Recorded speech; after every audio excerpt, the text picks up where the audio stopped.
The birthplace of the Illuminati. More than 200 years after the Illuminati was founded to oppose religious influence over daily life, it has become one of the world's greatest conspiracy theories. I have heard there are some meetings here, but where and when, I have no idea, Sister Anna told me, taking some time to open up on the subject. I think they come from France, England, all over, but Ingolstadt is the meeting place in Europe. Working in the church bookshop opposite Ingolstadt's colossal Gothic Liebfrauenmünster church, Sister Anna sees, and speaks to, a lot of people. But some remain shrouded in mystery to her, Illuminati pilgrims, who she believes may still carry out secret meetings in the Bavarian city. The idea that clandestine Illuminati gatherings could be taking place in the small Bavarian city may seem far-fetched, but Ingolstadt does have a history of them. The city is the birthplace of the infamous secret society that has become part myth, part historical truth, and the foundation of countless conspiracy theories. The charming city of Ingolstadt is the birthplace of the Illuminati, credit, Volkerpreußer Elami.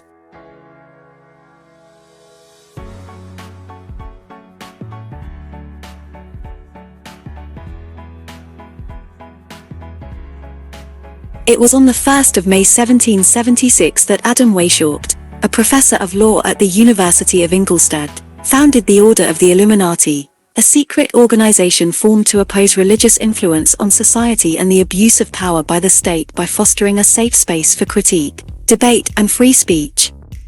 Inspired by the Freemasons and French Enlightenment philosophers, Weishaupt believed that society should no longer be dictated by religious virtues. Instead, he wanted to create a state of liberty and moral equality where knowledge was not restricted by religious prejudices.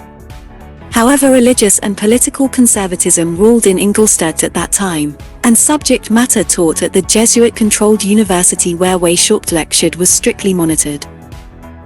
After initially handpicking his 5 most talented law students to join, the network rapidly expanded, its members disseminating Weishaupt's goals of enlightenment with radical teachings, while at the same time creating an elaborate network of informants who reported on the behavior of state and religious figures in an effort to build up a wealth of information that the Illuminati could potentially exploit in their teachings. With the help of prominent German diplomat Baron Adolf Franz Friedrich, Freiherr von Kaniger, who helped recruit Freemason lodges to the Illuminati cause, the clandestine group grew to more than 2,000 members throughout Bavaria, France, Hungary, Italy, and Poland, among other places. The Eye of Providence, pictured here on the ceiling of Ingolstadt's Maria de Victoria Church, is often associated with the Illuminati, credit, Julie of God.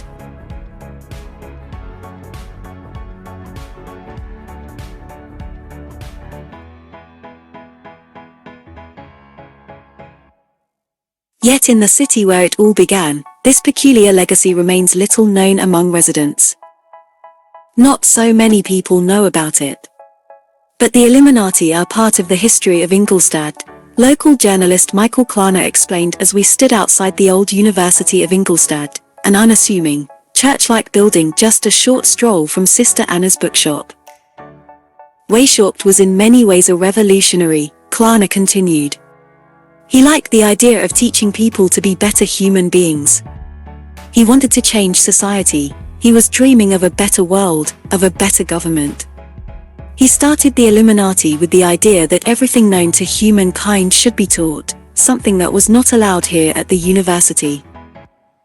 Entering the old university building, I was on the lookout for any sign that Weishaupt's organization started within these thick medieval walls, but clues were noticeably absent.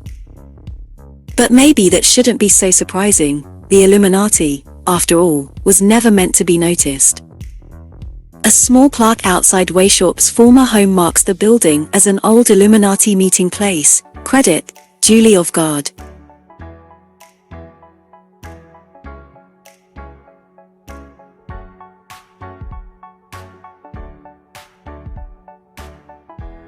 The organization didn't evade the establishment for long, however.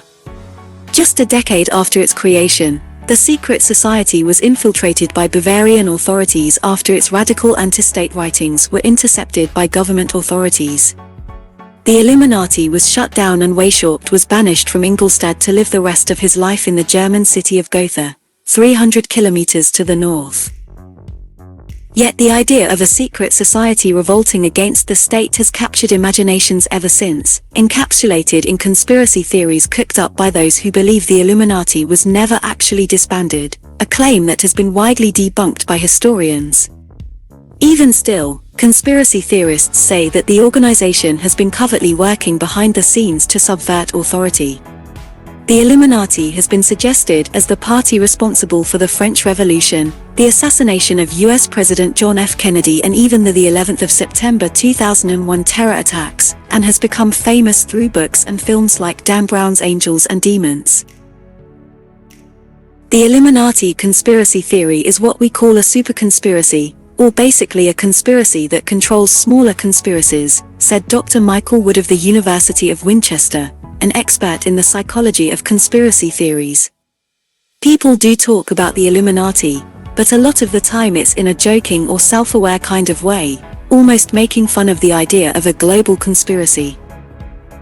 And all of this began in a modest Bavarian city that's better known as the setting of Mary Shelley's novel Frankenstein than anything else. Ingolstadt is perhaps best known as the setting for Mary Shelley's novel Frankenstein. Credit, Dr. Wilfried Barnmuller, image Broker Elami.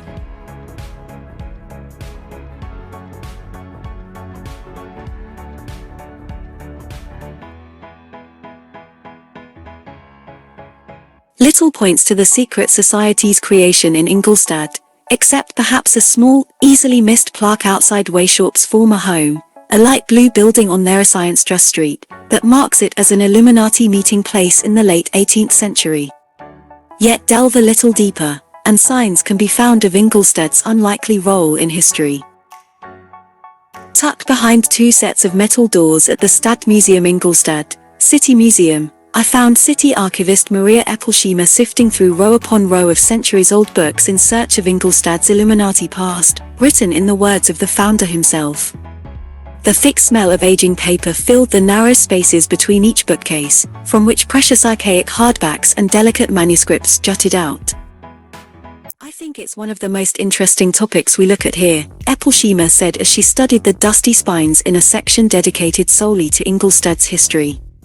She delicately pulled out one of the smallest books on the shelf. It was Apologie der Illuminaten, a 1786 work written by Weishaupt in which he defended the creation of the Illuminati shortly after his exile from the city.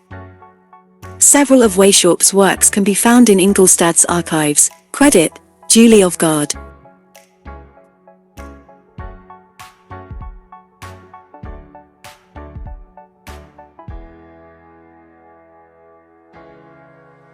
It's crazy what the Illuminati has been made into, the archivist said as she leafed through the pages of the well-worn manuscript.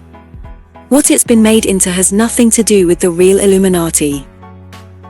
More of Weishaupt's words can be found in small, unassuming volumes hidden among the city's vast archive.